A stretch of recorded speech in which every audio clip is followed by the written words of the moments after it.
kabar kawan? Assalamualaikum. Salam sejahtera bagi kita semua. Swastiastu. Salam sejahtera. Ketemu lagi dengan saya di YouTube channel saya Ikut dari Nganjuk, akan meluruskan video yang kemarin kawan. Di video kemarin itu saya menampilkan bahwa motor saya ini motor Yamaha X1Z ini belum melengkapi spion, terus juga belum dilengkapi plat nomor juga, walaupun sebenarnya kemarin itu sudah selesai. Kemarin itu sudah selesai kita urus surat-suratnya, cuman belum diselesaikan di tentang plat nomornya, masih direnovasi. Nah ini kawan, saya waktu itu ada referensi dari kawan-kawan itu pakai spion Yamaha Y125Z. Nah, Yamaha Y125Z saya cari di online, di onlinean itu dapat spionnya seperti ini kawan. Nah, seperti ini.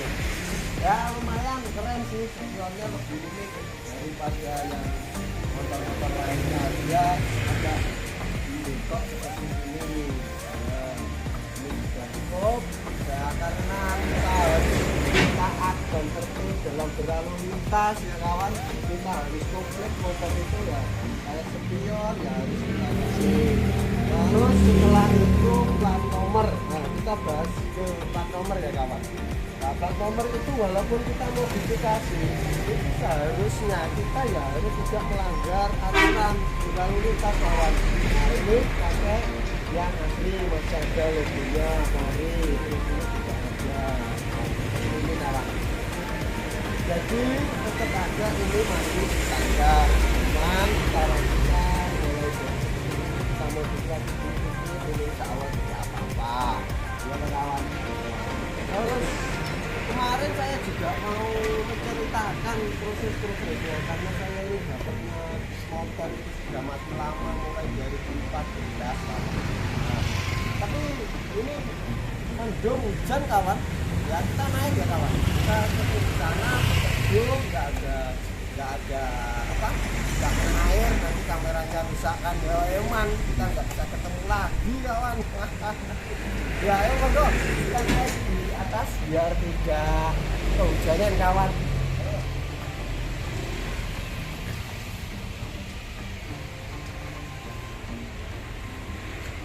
Ya kawan, ini sekalian kawan ya, saya tunjukin bahwa STN-nya ini baru terus begitu banyak karena saking lamanya dia itu mati. Itu mulai tahun 2014 bentar. Ini di tas saya ini kawan.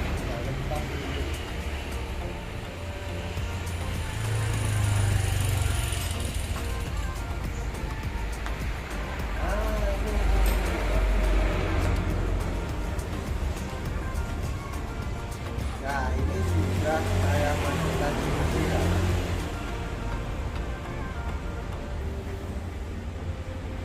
Nah ini ada kartu dana sumbangan wajib dana kecelakaan lalu lintas.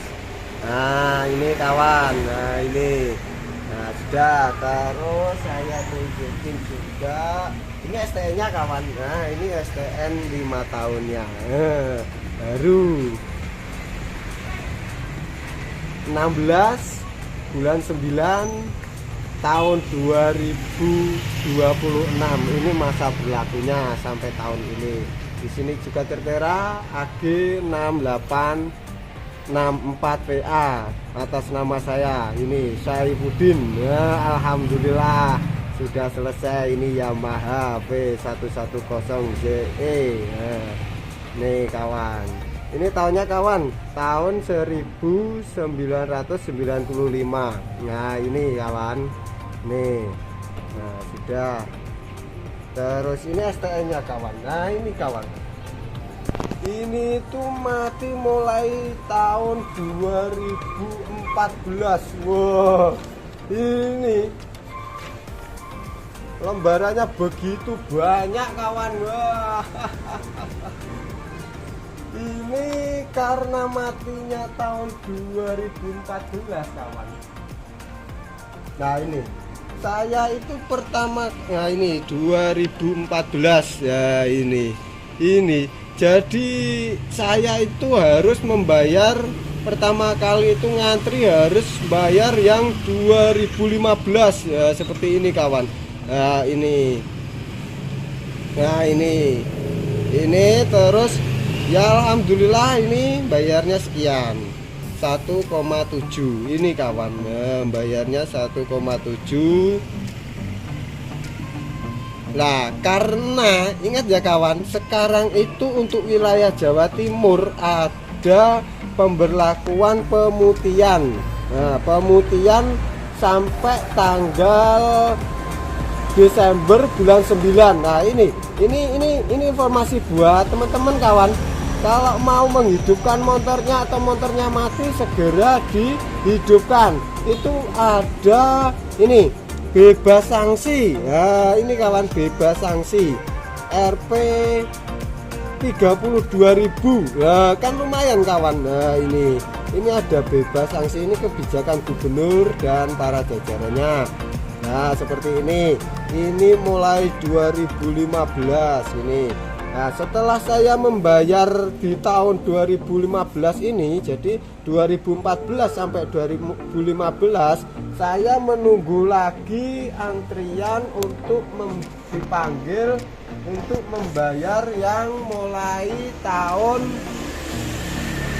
2017 kawan. Nah, ini saya harus membayar yang tahun 2017 tertera di sini. Terus habisnya kawan ya karena pemutihan, iya toh. Nah, ini bayarnya cuma 34.500 kawan di tahun 2017. Ya, kan lumayan. Gitu loh kawan. Nah, ini 34.500 di tahun 2021. Wah. Terus ini di tahun 2018 saya habis kena pajaknya itu 69.500. Nah, ini terus di tahun 2019 saya juga harus bayar lagi 69.500 sama dengan tahun yang 2018. Terus 2020 ini saya juga harus bayar, itu sama dengan di tahun 2000 sebelumnya, nah 2019. Terus di tahun 2021 ini juga sama kawan, ya ini 66.650. Nah, seperti ini. Nah, untuk tahun sekarang ini kawan, ini 187.600.000 itu di tahun ini 2021.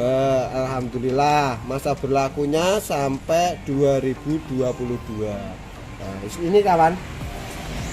Nah, ini proses-prosesnya begitu banyak karena memang matinya sudah lama. Matinya itu sudah lama kawan. Nah, cerita gini kawan, prosesnya itu mungkin ini untuk cerita, mungkin untuk pengalaman ya, mungkin kawan-kawan sudah banyak yang tahu sih, tapi ada beberapa yang masih belum tahu. Sebenarnya prosesnya itu sangat mudah kawan. Nah, sebenarnya sangat mudah untuk prosesnya itu. Kadang teman-teman itu, orang-orang itu males ngurusnya ya, mungkin karena sibuk bekerja dan lain sebagainya. Nah, pada akhirnya mereka nitip. Nah, seperti itu ya, gak apa-apa sih nitip, cuma biasanya karena kita bertemu orang nitip pakai jasa ya, pasti kita harus memberi jasa itu, kita harus membayar tambahan seperti itu kawan. Nah, ini kawan, kalau saya itu waktu ini cerita waktu proses saya ke Samsat untuk menghidupkan ini ya kawan, pakai pagi saya berangkat ke Samsat kawan. Saya berangkat ke sana itu sekitar jam 8. Sampai sana saya ngantri, cek fisik. Nah, waktu cek fisik itu saya disuruh ngambil belangko, map, kayak map itu. Nah, saya nggak tahu kawan. Saya ngambil map itu bayar kalau nggak salah 12.000 di Nyadur sini. Nah, di dalam map itu saya nggak tahu kalau ada materainya, jadi materai 6.000. Jadi ya memang 12.000 itu plus materai itu harganya memang segitu 6.000. Nah, setelah itu saya dicek fisik, motornya itu cek fisik, digesek. Setelah itu saya ngambil antrian. Nah, setelah antrian saya itu dipanggil untuk menyerahkan ini map tadi. Nah, itu saya serahkan, map itu sudah komplit, ada fotokopi STNK dan BPKB sudah mati. Nah, yang tadi itu 6.000 itu kawan, 6.000 itu biaya beli map dan fotokopi dan juga materai itu yang 12.000 tadi. Nah, saya serahkan. Setelah itu saya harus menunggu panggilan kawan. Nah, setelah menunggu panggilan lama karena ya memang banyak antusias masyarakat untuk membayar pajak kawan. Ya alhamdulillah. Ya, terus setelah itu saya dipanggil dan ditanya KTP pemilik awalnya mana. Ini mau saya menjawabnya ini, saya mau balik nama Pak. Ya makanya saya serahkan KTP saya nggak bawa KTP pemiliknya. Nah, saya nggak tahu kalau di dalam itu ada kuitansi jual belinya. Saya nggak tahu, jadi nggak saya isi karena saya belinya itu sudah tidak dari pemilik awalnya kawan. Jadi tetangga saya itu bukan pemilik aslinya, pemilik awalnya ya pemilik aslinya tapi bukan pemilik atas nama. Nah, seperti itu kawan. Nah, setelah itu saya disuruh ke loket yang lainnya. Setelah itu saya serahkan, Pak ini mau menyerahkan ini dari sana. Oh iya, dikoreksi. Oh ternyata ada kuitansi yang belum diisi. Nah, maka dari itu kawan saya harus mengisi kuitansi itu. Nah, di situ dijelaskan ini harus ada di sini harus dilampirkan di kuitansi ini harus terlampir fotokopi KTP pemilik atas nama. Nah, pemilik atas nama pemilik yang ada di situ Vera. Nah, terus waktu itu disarankan juga kalau nanti tidak ketemu bisa minta ke Pak RT-nya. Jadi ini kawan, kadang itu pemiliknya itu kan susah. Ya pengalaman saya seperti itu memang terjadi. Pemilik atas nama itu merasa tidak melakukan jual beli dengan saya. Pada akhirnya dia nggak mau menyerahkan KTP-nya. Nah, ternyata di Samsat itu ada kebijakan yang lebih mudah, yaitu kita minta stempel Pak RT dan tanda tangan Pak RT setempat. Nah, seperti itu. Oh iya Pak, terima kasih, saya akan minta karena memang dekat dengan desa saya. Desanya itu tetangga desa saya ya. Paling ya jaraknya itu ya kelekan ya ada jaraknya satu desa lah, kalau nggak 2 desa gitu, tapi dekat kok. Nah, setelah itu saya ke sana, saya tanya ke kantor kelurahan. Nah, setelah itu ke kantor kelurahan setempat saya bertanya, Pak alamat ini itu di mana tempatnya? Oh iya sana Mas di toko Budi. Nah, misalnya seperti itu. Terus saya datang ya apa yang terjadi ya seperti itu. Pemiliknya itu kebetulan itu yang saya temui anaknya. Saya nggak tahu pemiliknya gimana. Yang saya temui itu anaknya. Kata anaknya dia tidak tahu menahu tentang itu dan tidak mau memberikan fotokopi KTP. Oh iya Bu, terima kasih, nggak apa-apa. Saya ini cuma mau berusaha karena seperti ini yang terjadi. Bapak Ibu seperti itu harus persyaratannya begini dan saya membeli motor ini atas nama Bapak Ibu seperti itu. Jadi saya nggak mengada-ada. Jadi kalau panjenengan bilang nggak tahu menahu ya saya nggak tahu, tapi yang jelas di sini tertera STNK atas nama tampaknya ibu dan saya sudah tanya ke kantor kelurahan. Tapi saya tahu dan diberitahu kalau di Samsat itu selain pemiliknya bisa datang ke Pak RT. Nah, kalau ke Pak RT kita akan lebih mudah kawan. Saya datang aja, saya tanya, oh terus gini Bu, saya mau tanya Bu, tempat kantor RT apa rumahnya Pak RT itu di mana ya Bu? Nah, sama ibu saya itu diberitahu, oh ya di sana loh Pak, terus belok kanan. Oh ya makasih Bu, itu ada pelangnya. Saya datang. Nah terus saya temui Pak RT-nya. Assalamualaikum Pak RT, saya bilang. Oh iya, ini Pak RT saya itu dari Biangan karena rumah saya memang Biangan kawan. Ini kan saya membeli motor di rumahnya Pak di toko depan itu. Nah terus dari Samsat waktu saat saya mau balik nama itu persyaratannya harus ada kwitansi yang ditandatangani Pak RT bahwa saya membeli motor dari Pak Budi, seperti itu kawan. Nah, setelah itu kawan saya oh iya nggak apa-apa Mas, karena Pak RT itu mungkin karena dia Pak RT jadi wawasannya lebih luas daripada yang pemilihannya tadi. Mungkin pemilihan tadi takut atau apa nggak tahu, saya namanya manusia orang banyak kan. Pak RT oh iya nggak apa-apa, mungkin Pak RT-nya sudah berpengalaman juga. Oh iya sini saya buatkan apa yang bisa saya bantu ini Pak, ini saya mohon kwitansi ini tanda tangani dan di stempel, dan dikasih nama, tertera nama bapak. Oh iya nggak apa-apa. Terus dibuatkan kawan sama bapaknya itu.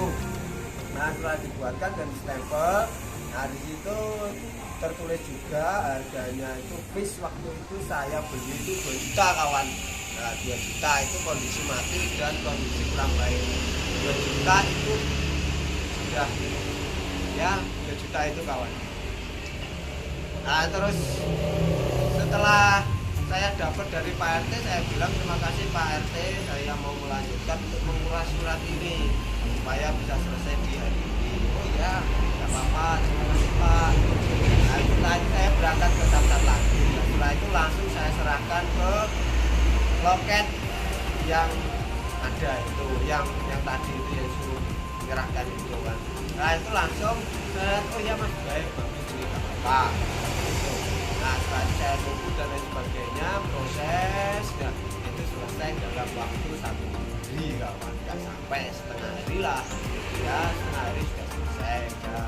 Sebelum jam 1 saya sudah selesai dan saya sudah nyampe.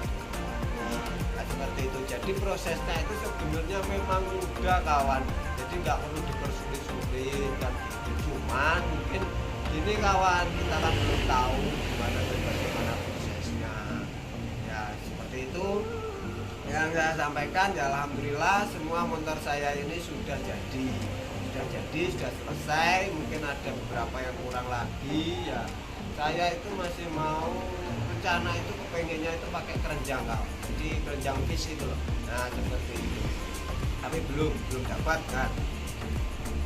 Oh iya kawan, di channel ini saya rencana itu kedepannya kawan. Jadi saya mohon di like dan subscribe untuk didukung channel ini. Jangan lupa ya toh. Nah ini rencana mau mengekspos mau mengupload video, men-share mengupload video ini loh kawan,